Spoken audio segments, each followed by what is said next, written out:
All right, welcome back to the Cost of Education Project. We are on part 4 now. We're bringing home the bacon. So yay, we graduated college. I know a lot of you are saying, hey, wait a second, you can't just be a vet right after undergrad. We are assuming, because a lot of you guys are going to have careers that are going to go on and require more schooling.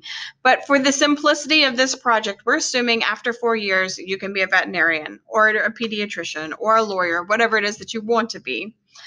Keep in mind, for those jobs that I just mentioned, you've got a lot more schooling that's a lot more expensive to go after your undergraduate.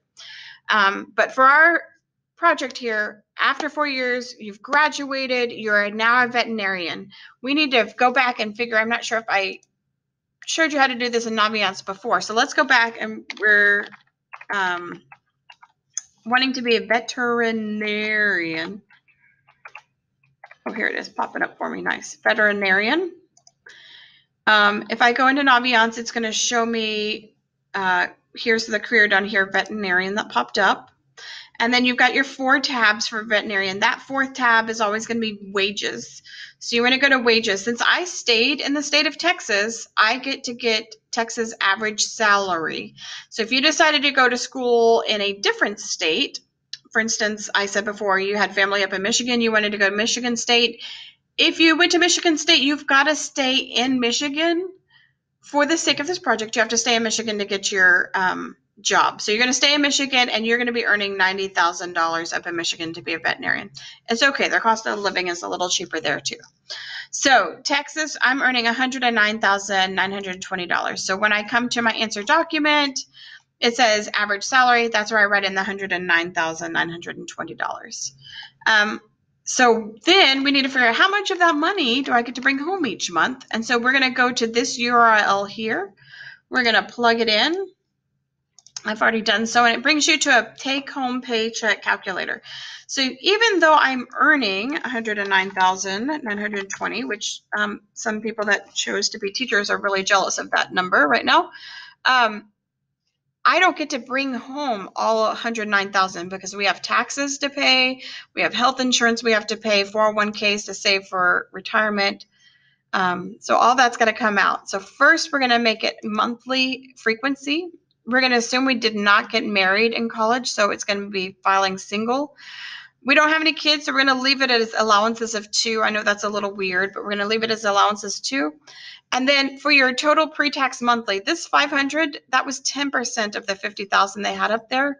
We want to have 10% of what we are bringing home. So I'm going to go to a calculator. I'm going to put in 109,920. And I'm going to multiply that times 10%, which hopefully remember the decimal conversion, that is 0.10. Now, before you think you have to pay $10,992 every month, keep in mind we got 12 months in a year, so I'm going to divide that by 12. So $916, that's how much each month I'm going to sock away for health insurance and 401k and my health spending allowance. If you're in the state of Texas, your state tax rate is 0. If you chose to go to school outside of Texas, you're going to click here, and you are going to look up your school, or your school, you're going to look up your tax rate in whatever state you go to. So the gray states, those are the states that don't have a state tax. The darker the color, the worse the tax rate is. So here's a big map. If you went to California, for instance, your tax rate would be 13.3.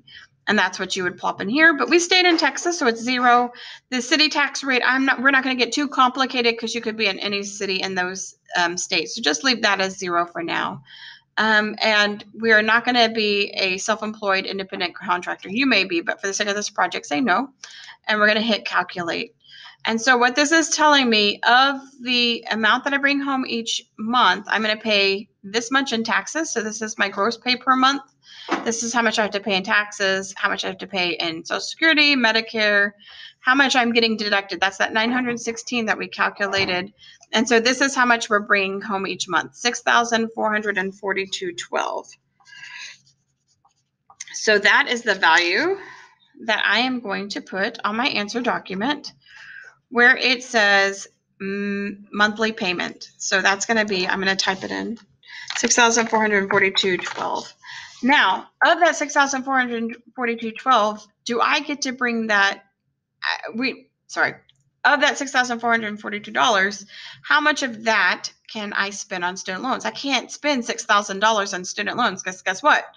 If you are a veterinarian, you're going to have money to buy a house, and you're going to need to feed yourself and pay for your car insurance and your car and all that other stuff. So you can't spend all that to pay back your student loans. We're going to just say the maximum you can use of the $6,000 each month is 15%, and that's what you're going to use for your student loan. So again, I'm going to go back to my calculator.